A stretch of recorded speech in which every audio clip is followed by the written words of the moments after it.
From brutal takedowns that left jaws on the floor, Cause I'll knock your pussy ass out.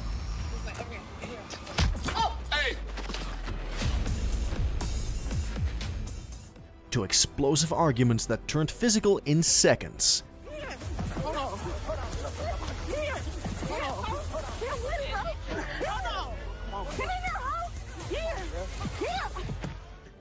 These are the most insane fights ever caught on Love After Lockup, and the unforgettable chaos they left behind. First up, the most brutal takedown ever. Years of anger finally explode in what fans called the most savage moment in the show's history. Things have officially reached a boiling point between Brittany and Marcelino. And this time, there's no holding back.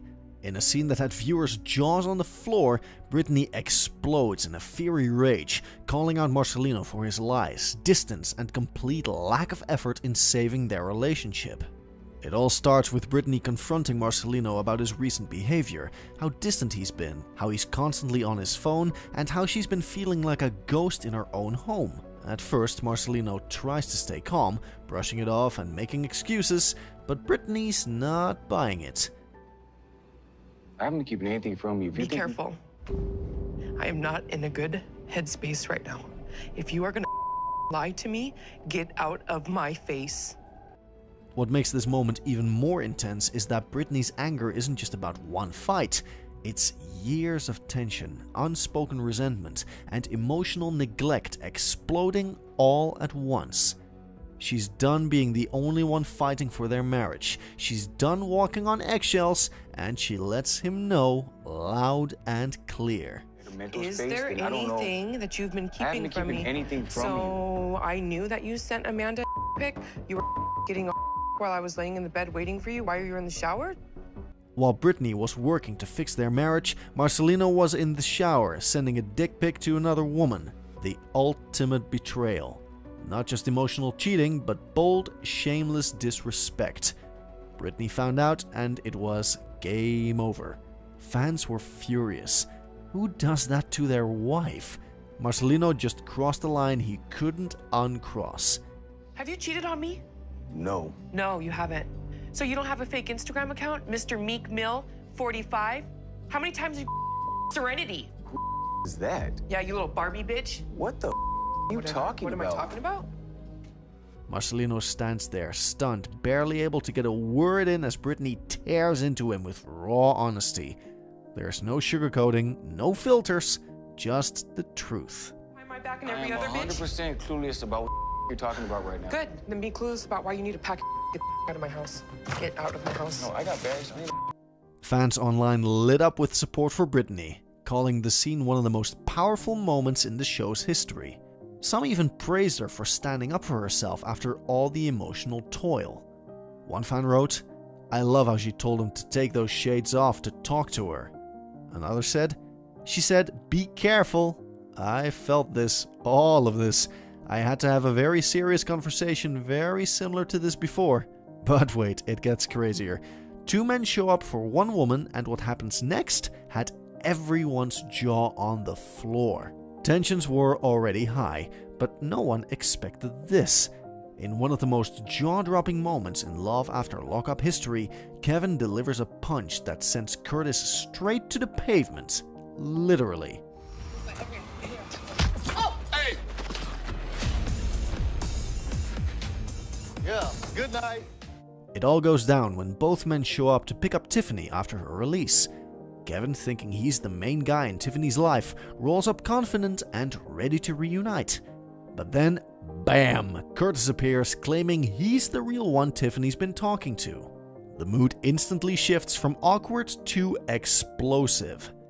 Lay down. Lay down. Come pick him up. Lay down. Lay down. Sit down. Oh my gosh. I got out of the halfway house, and so far it feels like a nightmare. As they both start arguing, things get personal fast. Words are exchanged, insults are thrown, and then out of nowhere, Kevin clocks Curtis right in the face. One hit and Curtis drops like a rock.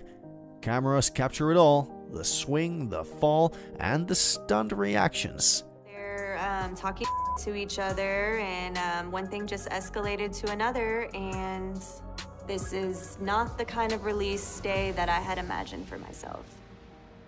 No. Hey, stop. Y'all get him off the ground.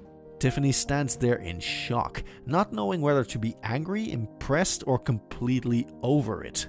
The production crew even has to step in to break it up and check if Curtis is okay. Daddy's acting like he's asleep.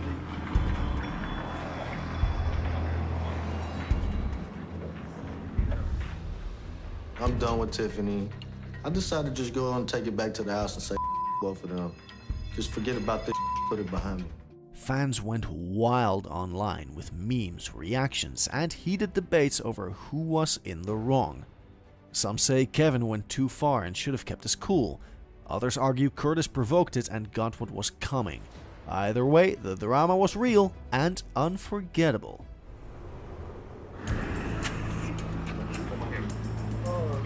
Stand up. Got it? Come on, you can do this. Stand up. Over here. Right here. Right here. Is he okay? One fan said, "The way he did it and said goodnight and got in his car and drive off, I was laughing so hard. Never give anyone first hit." Another said, "The cold part about it is that old girl got him creased by playing both of them, and she ain't even fine." Now here's something that split fans completely.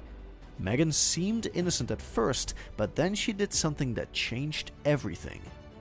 At first, Megan had everyone's sympathy.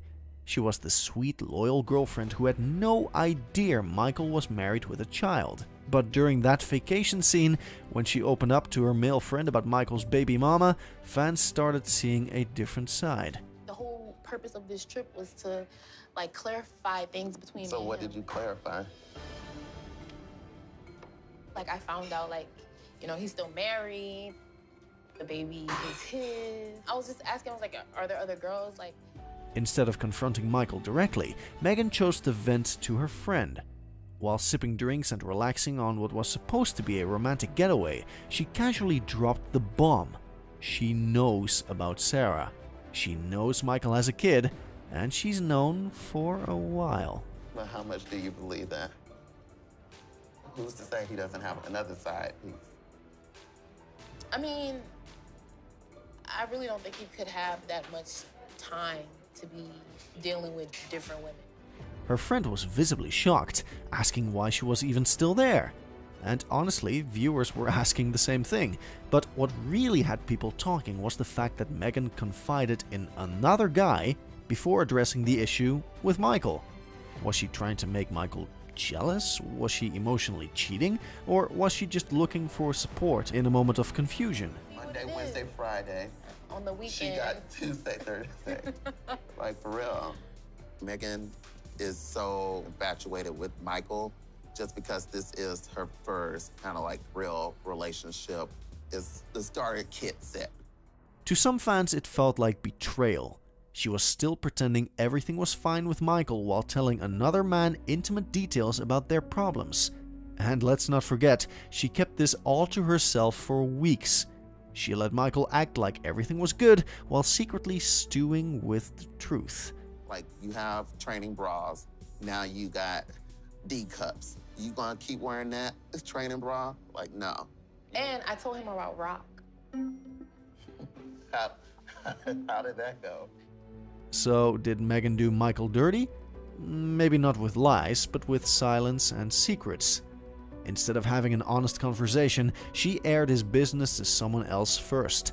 And that move, intentional or not, shifted the dynamic entirely. Mad about, like, Because I kissed him, he was like, you don't understand why that would be, like, dirty for you to do. Like, that's like my Dirty? good friend. Dirty, right. a kiss. A kiss. Compared to, like, Whether you think she was hurt, calculated, or just caught up in her feelings, one thing's clear, Megan wasn't as clueless as she let on. And when she finally decided to talk, it wasn't to Michael, it was to another man. One wrote, "Megan's friend is the only sane person on this entire show." Another said, "Her first real relationship and she's chasing this dude? No, ma'am, learn your worth, you are beautiful and don't need a boy like him." Speaking of chaos, this next fight is pure insanity. When two families collide, it becomes an all-out war nobody saw coming. Things exploded when Monique and her sisters came face to face with Derek's sisters, and it didn't take long before words turned into fists flying. Hola, me llamo Anika. You know, how you doing or whatever? Y'all want us to come to y'all house to have a little party for him, and we never really fully squashed all the beef, so. Or is it beef? Right. Yeah, what is it? Tensions had been brewing for a while. Monique and Derek's sister never got along. There were insults, shady comments, and plenty of social media drama leading up to the clash. But when both families finally came together, it turned into an all-out brawl. Y'all just don't like my sister, like y'all never gave a valid reason. Yeah, I feel like your sister don't got a problem with us.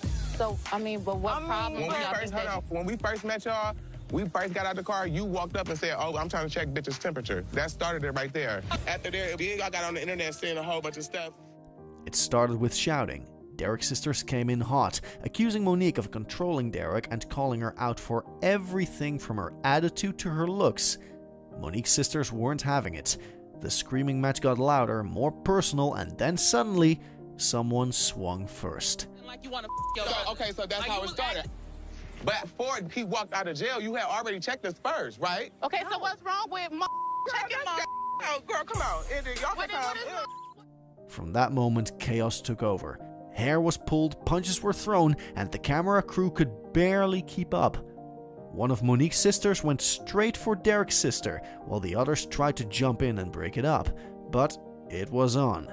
Nails, kicks, yelling. It was messy, wild, and totally out of control. That's stupid. Hold on. Stupid as bitch. That's stupid as man. Come on, man. Bitch! Security had to step in and physically separate everyone before things got even worse.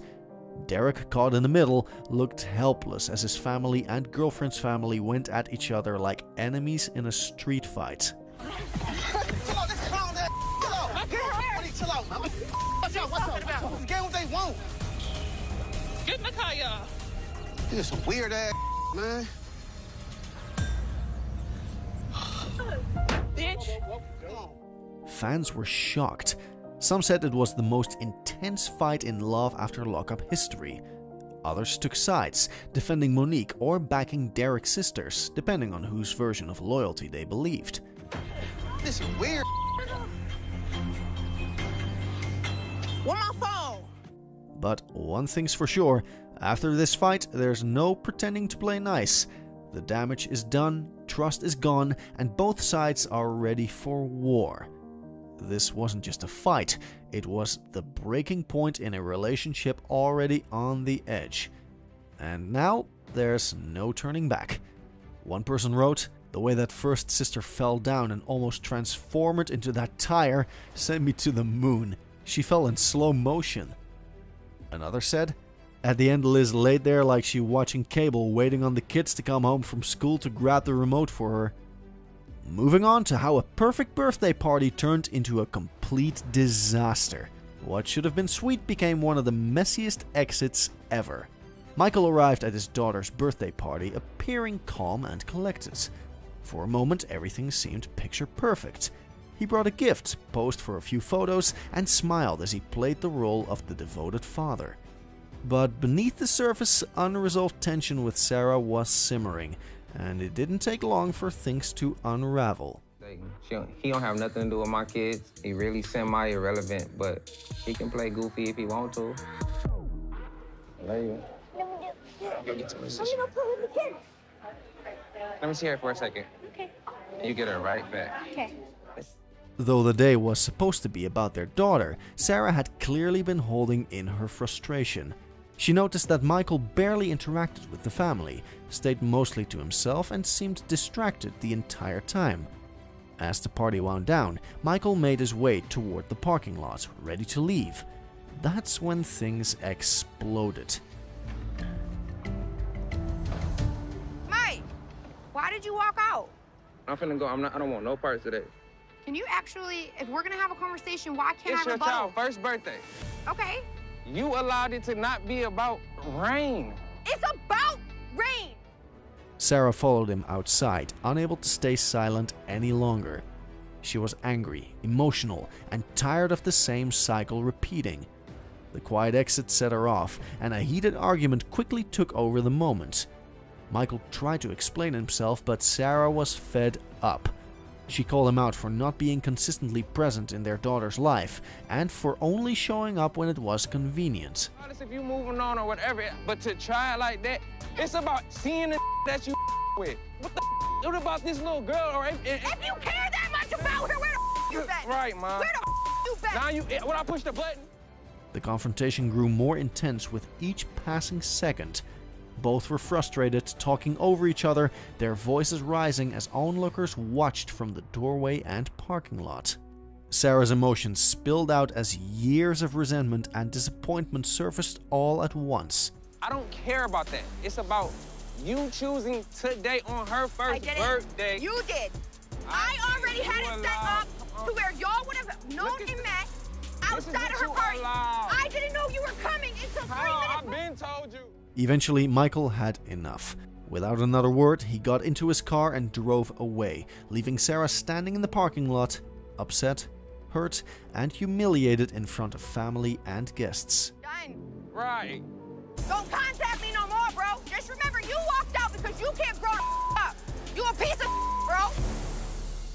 What was meant to be a joyful celebration turned into a painful reminder of everything that's broken. The party ended in silence, and once again Michael left when it mattered most. One person wrote, "What type of party is this? Everybody just standing around staring at him, interacting with kids. Weird shit." Another wrote, "I agree with Michael on this one, like she literally wasn't trying to make the birthday party about rain. She wanted Michael to know that she had a new boo and wanted him to be jealous." Here's where romance meets violence. Imagine your dream proposal turned into a nightmare brawl that destroyed everything in seconds. What was supposed to be a happy moment turned into total chaos. When Quaylon's surprise proposal to Chevelle set off a heated confrontation with her cousin DeMarc. What you doing here, bro? What you mean what I'm doing here? She's supposed to be getting away from you now. How? What you mean how? She can't get away from you if you here. Why is you worried about it, man? Because I'm just trying to understand. What you telling me last time we had a talk? Quaylon had been working to rebuild trust after his rocky past with Chevelle. So when he dropped down on one knee and proposed, he expected cheers and tears, not fists. Chevelle was shocked but emotional, unsure how to react in the moment. But DeMarc, he didn't hesitate. He was furious. You ain't doing none of that. I ain't? Nah, you ain't doing none of that. Oh, man, go holler at my wife then, man. I just popped the question. Yeah, we finna get married. Bro, no, y'all not. Yes, we is. Not on me, y'all not. Y'all not about to get married. I ain't gotta holler at her. Y'all not. You wanna get married. DeMarc had always been protective of Chevelle, especially after watching her deal with Quaylon's lies and back and forth behavior. To him, Quaylon's proposal felt like a manipulative move to win her back without proving he'd really changed. And proposing without talking to the family, that was the last straw. Yeah, you think she had it. She ain't having mad. Don't do that. You the only one mad. Don't do that. When they stand up and say, "Hey, you think these two should be married?" I'ma say, "Hell no." What you saying don't mean you one knee? Yeah. Crazy. Romantic way. How you know how to be romantic? The romantic way. As the tension built, DeMarc confronted Quaylon in front of everyone. Voices were raised, tempers flared, and the argument turned physical in seconds. Pushing led to shoving, and before anyone could stop it, the two were swinging at each other. The crew and family had to rush in to separate them before things got even uglier. Yo, you was 17! In these streets. I'm tapped in. Back up, bro. Back up. Back up, bro. Back up. Back up, bro. Back up. Back up, bro. You back up. Like real. Back up, bro. Like real. What's up? What's up? What's Chevelle stood in shock, caught between the man who just proposed and the cousin who always had her back.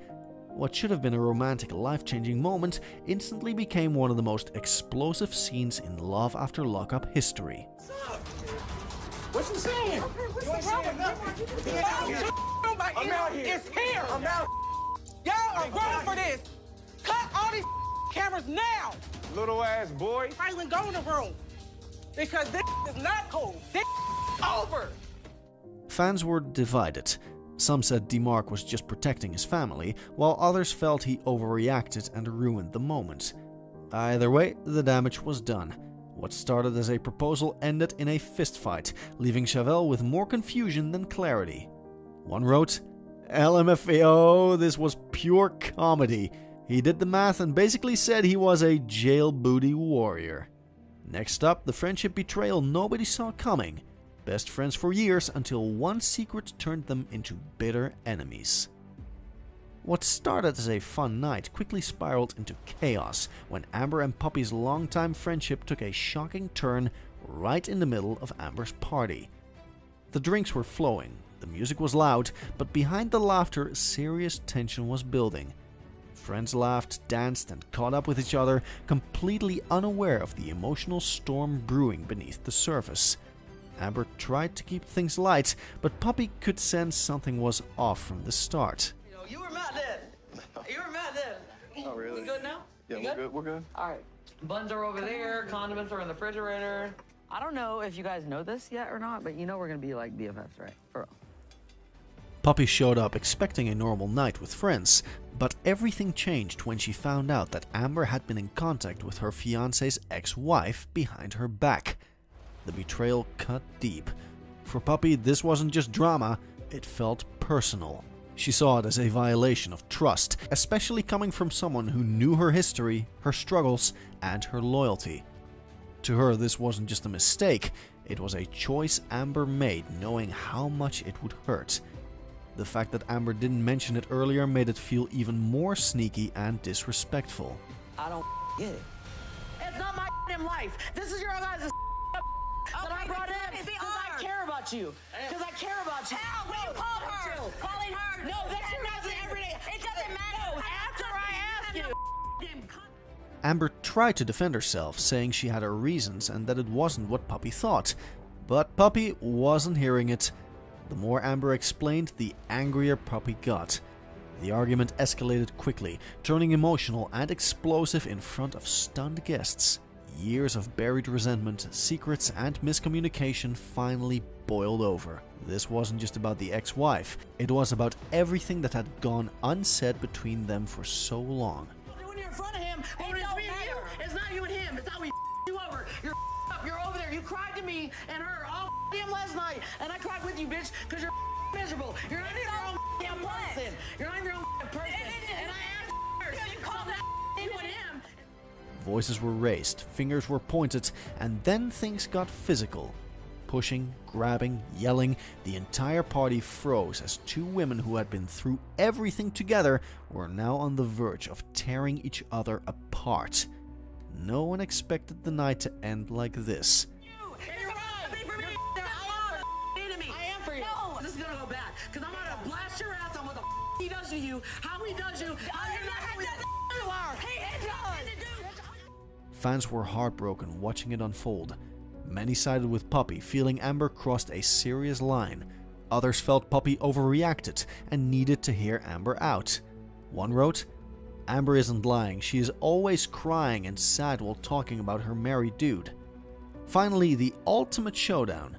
Two women, one lying man, and a confrontation that proved sometimes fists do the talking. The drama between Ty and Boston had been simmering for weeks, but when they finally came face to face, it exploded in one of the wildest fights Life After Lockup has ever seen. But you got It's okay. It's all right. I got this. Yeah, we should just lead him to talk. You want to just go over there? Ty had been juggling multiple prison relationships, but her connection with Hottie was serious, or so she thought. Everything changed when Boston, who claimed to be Hottie's real girlfriend, started exposing messages and photos, making it clear that Hottie had been playing both women. Ty, furious and hurt, didn't back down, and when Boston kept poking the bear online and over the phone, Ty decided it was time to confront her in person. And then you told me to meet you at the funeral home. It's like you automatically attacked me, like, for what? First of all, why are you calling me? How'd you get my number? Okay, so boom. So if you don't know how I got your number, of course, my man, Hottie. Let me see your shirt. What started as a heated war of words quickly turned into a physical brawl. Cameras caught the moment Ty showed up ready for a showdown. Boston, didn't flinch. As soon as they got into each other's faces, the shouting turned into shoving, and then into a full-on fight. You said you've been waiting for 12. Bitch, you a total. Bitch, what's up? Bitch. Hair was pulled, punches were thrown, and the entire scene descended into chaos. Producers and security had to jump in and separate the two before things got even more out of hand. It wasn't just about Hottie anymore, it was about respect, betrayal, and two women who felt played and disrespected by the same man. Yo, Liv, she's not even worth it. She's not even worth it. She's not even worth it. Bitch. Mine, he's mine. Fans were split down the middle. Some said Ty had every right to stand up for herself. Others thought both women were fighting over a guy who didn't deserve either of them. But one thing's for sure, the Ty vs. Boston fight was unforgettable. After the dust settled, neither woman backed down, and the drama with Hottie only got more complicated. Whether this fight settled anything or just fueled the fire, it proved that when it comes to love triangles on Love After Lockup, nobody plays nice. One wrote, "This was by far the most entertaining thing I've seen in a long time. This is what you call a true struggle clip." Another wrote saying, "From the beginning of the argument to the end of the fight, this whole thing is low budget and funny." Thanks for watching the wildest confrontations in Love After Lockup history. Whether you're Team Chaos or just love the drama, one thing's clear, this cast never holds back. From flying fists to brutal betrayals, it's always unpredictable. Don't forget to like, comment, and subscribe for more jaw-dropping moments. Trust us, the drama's just getting started, and it only gets crazier from here.